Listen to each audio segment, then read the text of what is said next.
All right. Good evening, ladies and gentlemen. Welcome. It was the District 9 debate, but now it's Logan's Town Hall. Because Evan got Live pulled on out. ONN News. Uh, Tonight we have moderating is Kenneth Quinones, a proud Georgian, and I don't know if Terrell's doing some, but he's here. Can I interject real quick? No, Basically, you're not. everybody and your mama.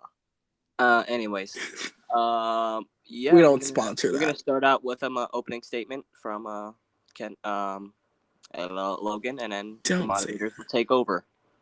Logan's Okay, well, thank you. I want to thank you all for moderating. I want to thank ONN for hosting. And I'll keep this opening statement short. I just wanted to mention one thing. I was contacted by Evan to host a D9 debate, and I asked him what time. He said tonight at 5:30, and so I said sure. And then he says, "Oh, I'm at a chess tournament, can't do it." So this is not my fault. This is Evan's fault. He scheduled his own debate and didn't show up. So with that being put aside, I think we can start. Everyone gonna have to pull out them tea, all right? Because we gonna get started. Well, Logan, this is not gonna be if you win. This is not gonna be your first time going back to Congress. So the first question from me will be, what proposals can you do to resolve the 5.1 unemployment rate in the United States? All right. Thank you for that question.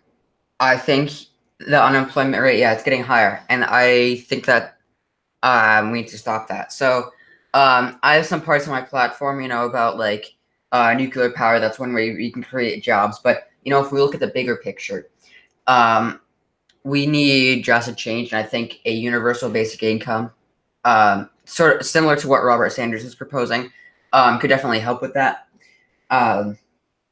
I don't quite have specifics on exactly what type of universal basic income would be the best, but what it would allow is people would be able to go into the jobs that they want, and a universal basic income would also create jobs. I think a study from the Roosevelt Institute said it would create at least a few million jobs, and it would grow the economy by quite a lot. So I think to solve the employment crisis, a universal basic income is one of the best options. Okay, so about the UBI, I think, correct me if I'm wrong. The UBI, there was an attempt to. It's been proposed in Congress, I think, once or twice. I don't know, but it failed. So if you are elected in Congress and you propose the UBI, how can you get Congress on board to pass such legislation? And with the UBI, will it abolish programs such as Medicare, Medicaid, food stamp, all of those programs just to create the UBI? They would definitely not abolish Medicare, because Medicare is a healthcare thing and not a giving money to people. And I don't think it should be abolishing food stamps either. And Social Security. I mean, I really don't know, because I would. This is not one of the issues I prioritize too much. If I do end up putting my name on one of these bills, I'd probably be working with others in Congress. I have my own set of issues that I really want to focus on, but I don't know all the specifics yet about a universal basic income. But in general, I support it, and I'd like to work with other members of Congress to support it. Okay, and just a quick follow-up. So in your case, the UBI will not abolish Medicare. It will not abolish food stamp, nor abolish Social Security. Mm-hmm. So then how would the government fund the UBI to give $1,000, at least as far as I know, $1,000 per citizen that's 18 or up and that has a job? So how would the government fund that if these programs are not going to be abolished and they're still going to be in place? Yeah, I mean, that's a good question, and I might not even be a $1,000 universal basic income. It really depends on what people want in Congress, but I think to pay for it, definitely a value added tax. That's something I think it's probably the least bad tax, in my opinion. And it really will make sure that we're getting, companies like Amazon who don't pay anything in taxes, they will have to pay, and they'll have to pay taxes. So I think a value-added tax could pay for some of it. But there's going to be a lot of economic growth from a universal basic income. I think that will pay for some of it will pay it in the future when we get more tax revenue. And also with the universal basic income, people are going to be less likely to need emergency services because they'll be able to have the money to prevent those situations from happening, which will mean there's going to be less strain on our social services like police, firefighters, or like healthcare, and that will save the government money. So I think there's many ways to pay for it. I don't have exact specifics on this issue, but those are just some ways I think could pay for it.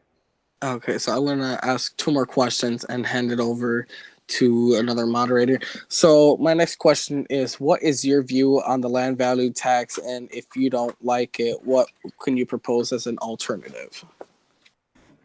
Yeah, well, I actually do have this in my platform that I think the land value tax, it's a good tax in general, and I support it in most cases. But I think for residential, I think it is a little high.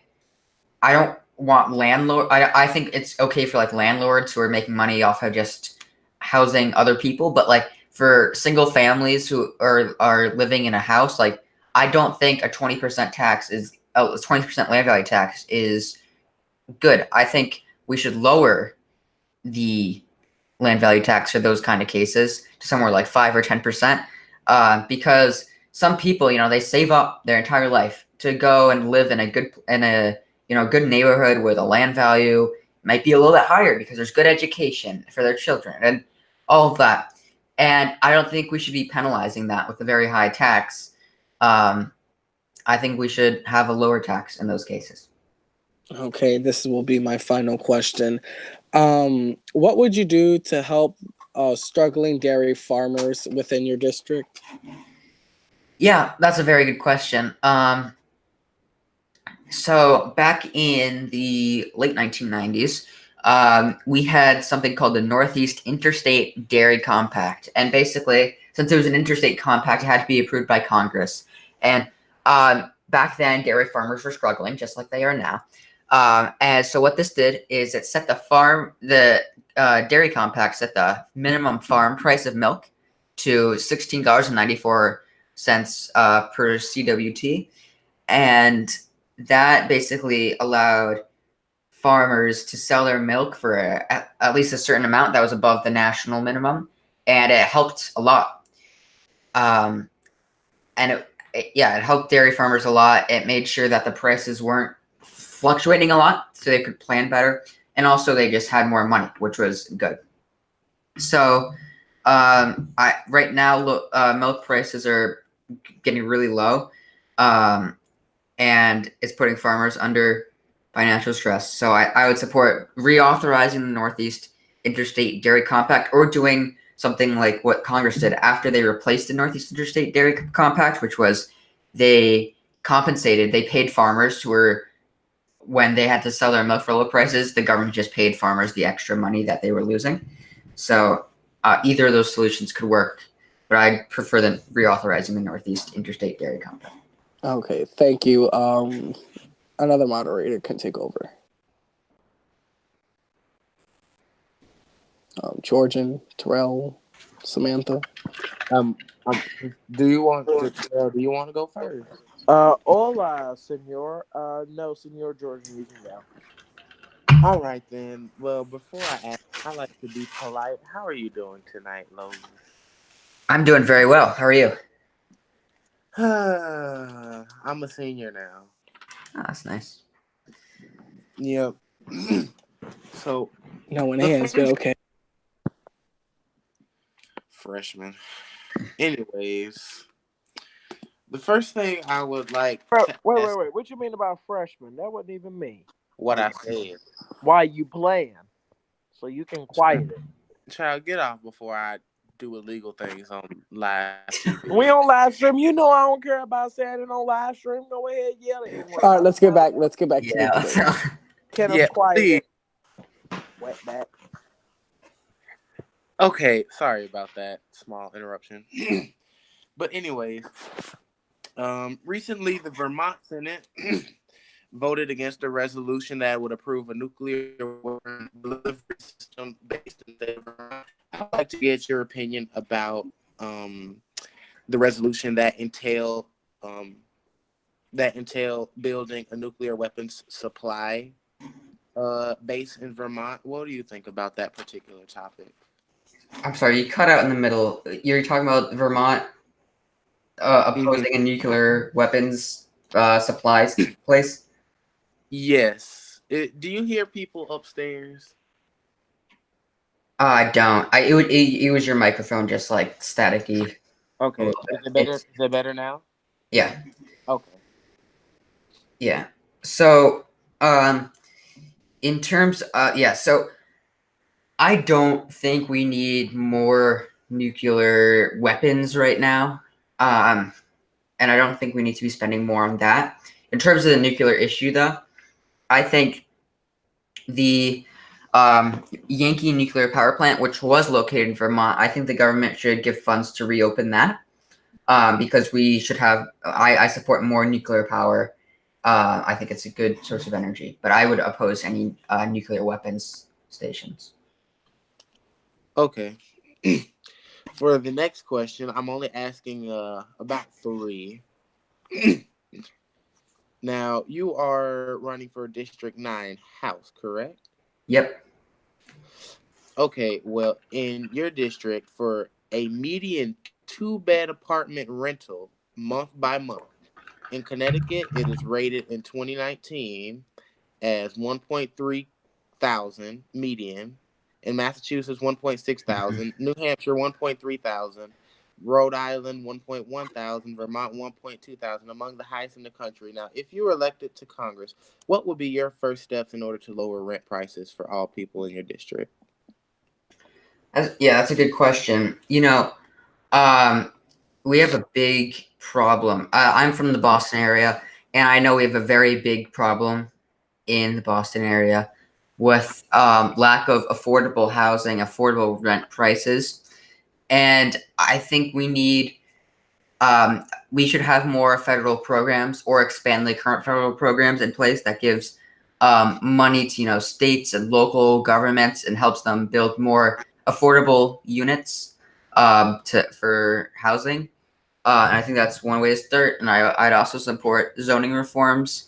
Although that's not my special, I don't know too much about that issue, but I'd be happy to work with other members of Congress about that.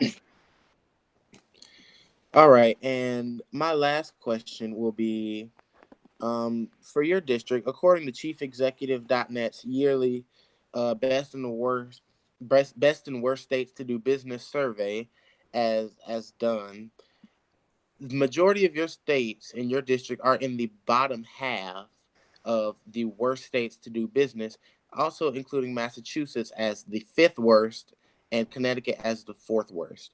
Now, what kind of policy arrangements would you propose in order to increase your standings among businesses in your district? Yeah, that's a good question. I think a lot of that is because of state laws, is why some of our states are worse for doing business. But I generally seek to, in some areas, I think we can deregulate a little bit. But I think that best and worst states to do business in, that I don't see how the federal government can really help there. But if there's any solutions in Congress, like I said, I'd be happy to work with anyone. Thank you for your time. I'd like to pass it over to my colleague Terrell now, if he isn't hanging from a tree by now, to answer questions. Cindy Hyde Smith. Yo cousin. No, that's your cousin. My cousins ain't racist. Child, I would tell you a lie, but you telling the truth. They don't like white. All right. Well, thank you, Georgian, my favorite Negro. And if we weren't live, I would say the other word. nigga. but bigger. So Logan, you as mentioned, if you do win your race, you will be going back to the House of Representatives, and this is not your first time. Um, you would be really um have to work with. You would really have to work with both sides of the aisle, and really the way the partisanship is now in Washington. How do you think you would be able to get stuff done among Democrats and Republicans? Yeah, so that's a very good question. You know, that issue of partisanship is one of the reasons I'm running for District 9 as a independent. I don't want to be confined to a party. I want to serve the interests of New England, not the interests of the Democrat or Republican Party. And throughout this campaign, I've met Democrats and Republicans who both support me, who say even though I might disagree with you on a few policies, you're the most active, you're the best person for this district. And I think really being an independent means that you can work with everyone. And you don't have to vote along party lines. You can be what you know. And I've actually already contacted a few candidates, Dave Schneier being one of them, who's looking like he's likely to win, about working with them in Congress. And we have many priorities that we will work bipartisanly to achieve. And I think I can do that with everyone in Congress. You mentioned being the most active. And there are a lot of people who say, particularly Ricky Adams, who say vote for activity. Well, should we be focusing more on activity or focusing on someone who has actually presented policies? Because you can vote on activity all you want to. I mean, if that's the case, there are plenty of people who we would never think would be elected to Congress that could be elected to Congress based on that standard right there. So should we be voting on activity or should we be voting on actually policies and who actually has a plan to get things done for a district? Well, yeah, when we talk about policies, I have a 5-page platform currently, and both my opponents, they have no platform. So that's not my question. I say, should we be voting on activity or should we be focusing? yes, and I will get to that. So I have policies. I'm also the most active in the race, but I think obviously it's activity isn't everything, but in my situation, I believe both of my opponents have one post in total in mock election, which is just so little activity. They're almost never in mech chats. That when you have such a difference in activity, I think you definitely can draw a contrast between the candidates. But when both candidates are active and one's just like maybe slightly more active, then yes, you should be definitely judging on the policies. But if you have some candidates who are definitively inactive, then that definitely should be a factor. So basically, depends on the candidates. Yes, depends on how active they are. Okay. Name one thing that you would like to actually reform about the Congress. In terms of like congressional rules or like a policy I want? Policy or congressional rule doesn't matter. Whatever you want to reform in Congress, whatever you want to reform inside of Congress or whatever. Yeah, well, there's many things I'd like to do.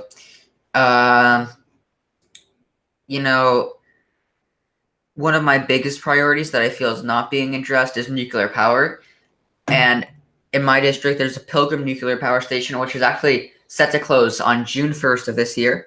But I want to keep it open. Because that nuclear power station, it provides lots of jobs and lots of nuclear power, and we need both of those.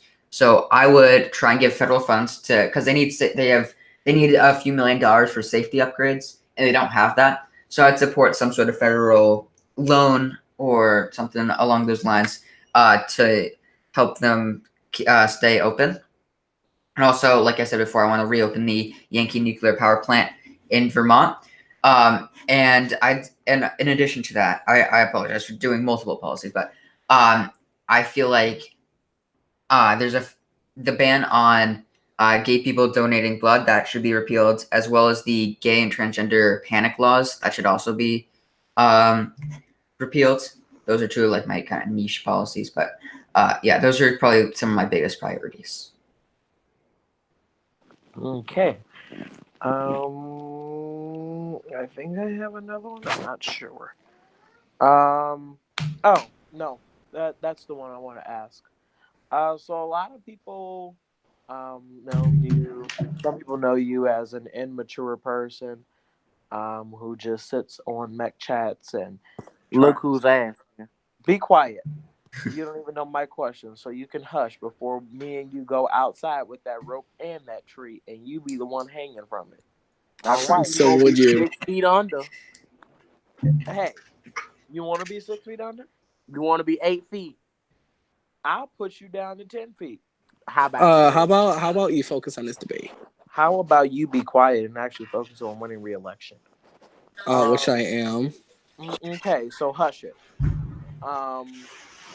So now, before I was rudely interrupted, by a Your black thread. person and a Puerto Rican, Spanish, Hispanic, whatever he want to call himself. Um. So my question is people know you as an immature person who sits on mech chats and tries to find out people's information and things of that sort. Um, but what can you say to those who have that feeling that they can't vote for you, based off of really your immaturity, and things of that sort? Well, I definitely make sure I don't go too far. There's been some cases where yes, I've found a little bit of information about people, but nowadays, if somebody says stop, I will stop. Um, so, but I mean, in Congress, I think there's already several cases of people who have had these immaturity concerns doing quite well. I mean, if you look at Jacob Taney, a lot of people said he was a very immature person, but I think he's proposed like some of them, like a lot of bills, like almost the most in congressional history. And as well, I remember like this was like really old times, like a year ago when we had Benjamin Asher and Ivor both in the Senate. And I remember watching some hearings and hearing some insults being thrown around there. But I think, and look at Ivor, like I think he's proposed the most bills in Congress. So there's been concerns with these immaturity things, but a lot of times they actually turn out to be very great legislators. All right, that's it for my questioning. God, we're gonna have to stop doing those. I feel like we're in a confirmation hearing because it's kind of taking turns Okay. asking questions in a couple of time frames. So we're gonna have to kind of stop that. Okay. So, You know what? Logan. No, Kenna, since you did that, I felt disrespected. You're gonna be quiet for that.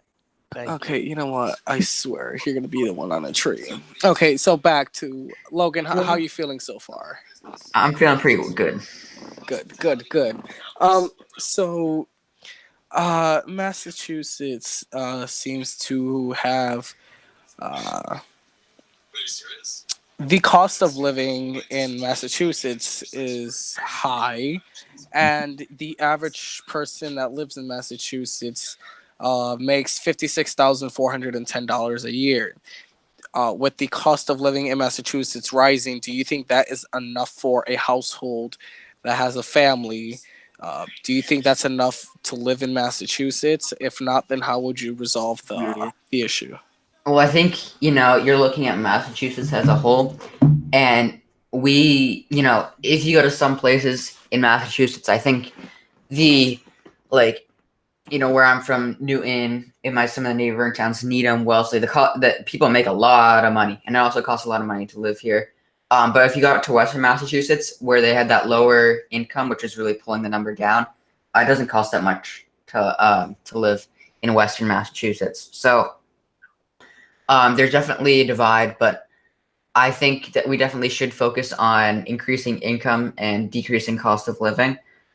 Right now, I'd say the biggest problem with cost of living is in Boston, where we're seeing gentrification because of the Boston, housing crisis, and the Boston median income is actually pretty low. So I think in most of my district, it's okay for now, but we need to focus on areas in Boston and around Boston that have low income and high cost of living. Okay. So my next question would be we're gonna go with okay.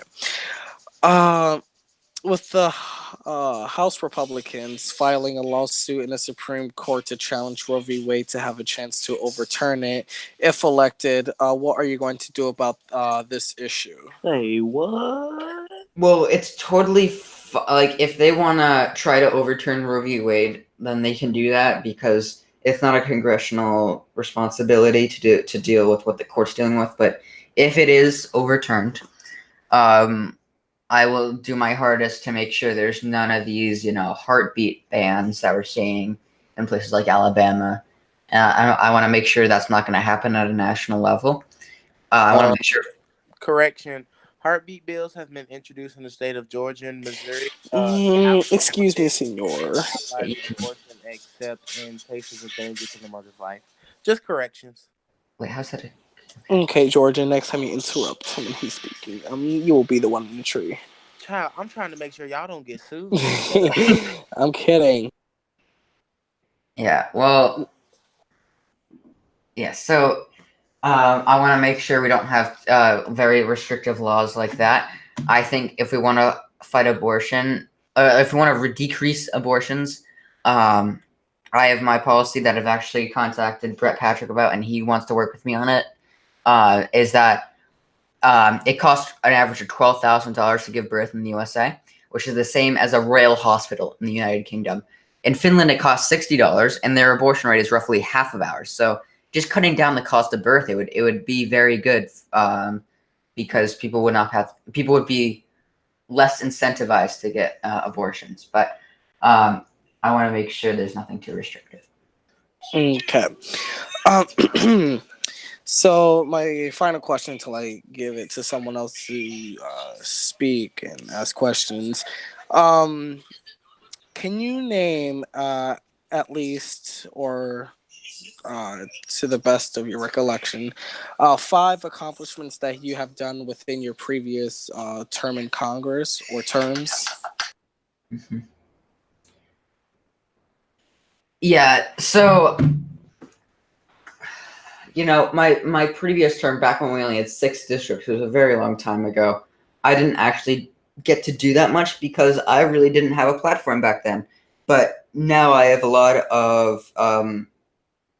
of issues that I'll be working on. But if you want to look at what I did back then, I was House Clerk, and I actually ordered bills into like actual orders, and I used actual numbers on the bills, which we really didn't have. And I made sure to document every House member's vote on that. And I think that's really important if we look at now, when it's very difficult to access what's going on in the MeWe Met Congress. So I think that my experience in being a House clerk could help a lot. And I did introduce a few bills. I think I introduced the Levy Reform Act, which basically levies are like what cities build around them to keep the flooding out. And it's basically turned into a competition where the richer cities build higher levies, and it's very inefficient. So I introduced a bill to reform that. I sponsored many bills from other people, and I was very active for most of my term. So those are some of the things that I think I did that were some of my accomplishments. Okay. Thank you. Anyone else want to ask questions? Going once. does Sam want to ask anything? Oh, Samantha. I'm guessing not. Well, I'm out of questions. Why do you heifers behind want to be in the house again? It actually gets. I'm sorry about that. At Logan. Okay. When do I want to be in the house again? Well, I think, I think Mecca's definitely changed since I've last been in the house, and uh, I've also learned a lot more about politics and a lot more about individual issues that I think Congress should be doing more to address. And didn't know about that in my first term, but now I do, and I have several issues that I think should be brought up in Congress. MK. 10 for a copy.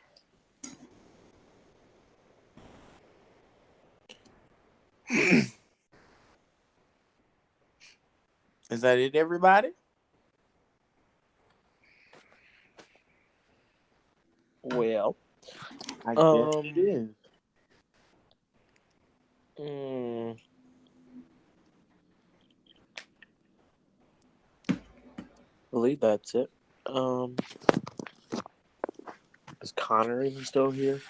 Kenneth, do you have anything else to say?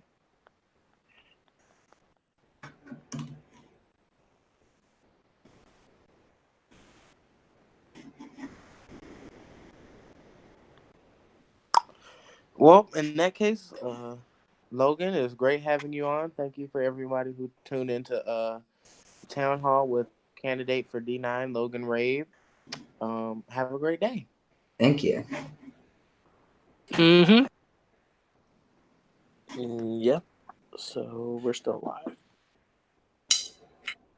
That could be a problem. All right, let's run. Logan, good job. Good job. Thank you. I think the only part where you had problem was the UBI. No, I'm kidding. Hey, we're still live. Yeah, I mean, Oh, how do I I'm kidding, folks. do this? Okay, Evan now wants to debate at 7:00. Um,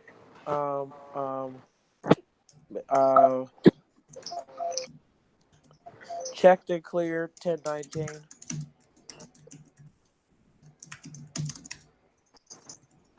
Are we done? Yeah. Checked Yeah, and we're cleared done. 1019.